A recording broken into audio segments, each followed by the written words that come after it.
Morning, and welcome to Atheist Church on Sunday, April 5th. It's been a busy week for me on YouTube here. I put up my April Fool's Day joke on April 1st, of course, and pretended that I had converted to Scientology.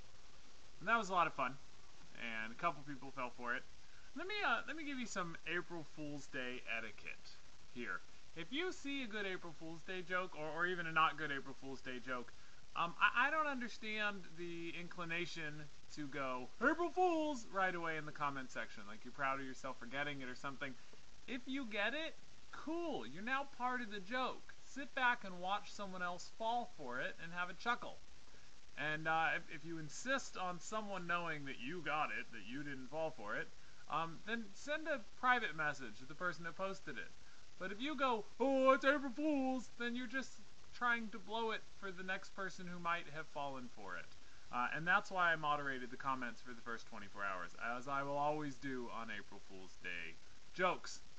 Last year I had a fun April Fool's where I said that Richard Dawkins had scientifically proven that there was indeed a God and had converted from his atheism.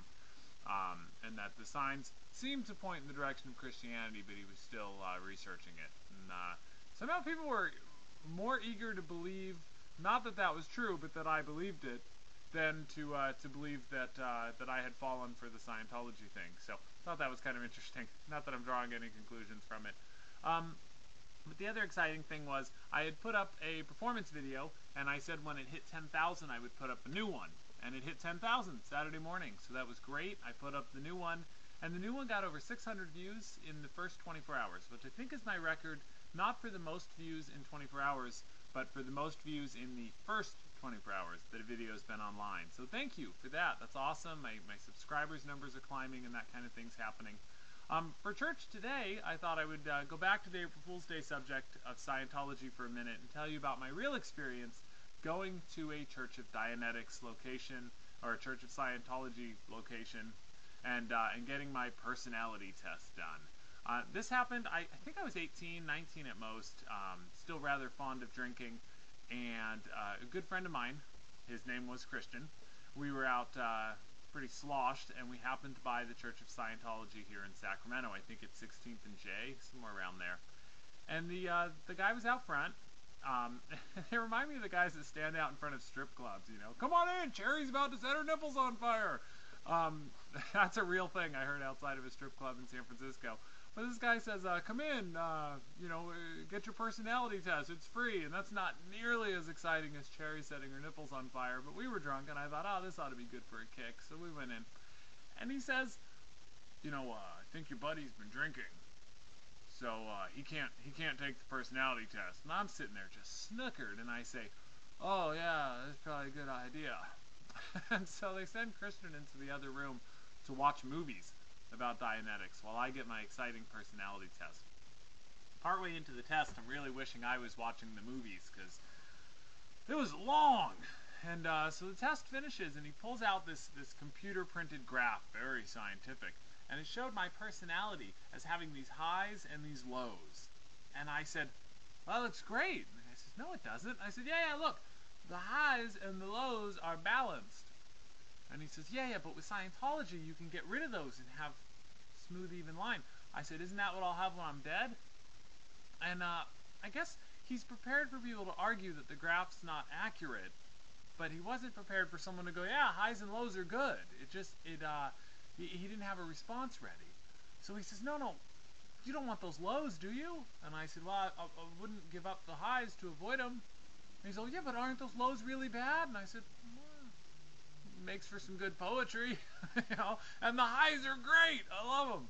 And so he was really getting frustrated with me. And I kept going back to, what you're looking for is a flat line. That's death. I don't want that.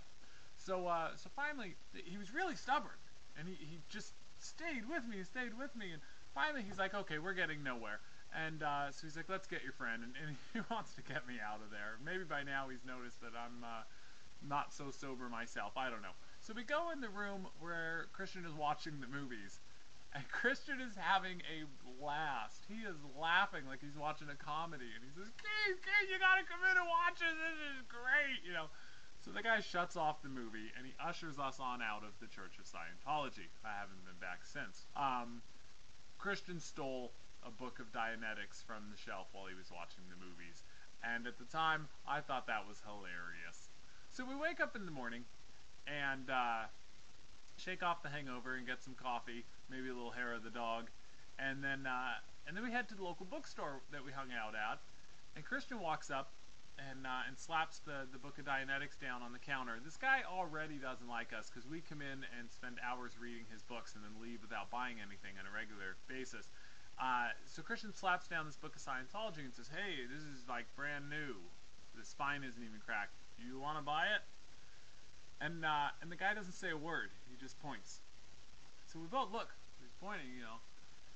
And there's a shelf above the door, and on that shelf is a whole row of the book of Dianetics with a sign, a handwritten sign on it. It says, "No, we do not want to buy your copy of Dianetics." And later, it reminds me of the scene in Wayne's World, you know, do not know playing of Stairway to Heaven in the guitar shop, you know. So we took our book, and I think we gave it to some homeless person on the way home, and I hope that it helped him. I hope that it improved his life. So that's church for today. I hope you have a great week, and remember, that's one of my 10 commandments. Thou shalt respect the April Fool's Day joke. It is a sacred holiday to me. And I look forward to next April Fool's Day. We'll see what we can come up with then. I'm busy getting ready for my CD recording. It sounds like a lot of Sacramento atheists are going to be there. I hope that some San Francisco atheists and atheists from all over Northern California and maybe even further will come down for this. It's going to be awesome. And I'm doing at least 45 minutes of material on religion and atheism on April 18th. But it also should be fun for you guys. Come on April 17th and see some of the non-religious stuff that I do. And it's going to be a blast. I'm really looking forward to a good time. So I hope to see a lot of you there. And I will see all of you next Sunday for Atheist Church. Bye-bye.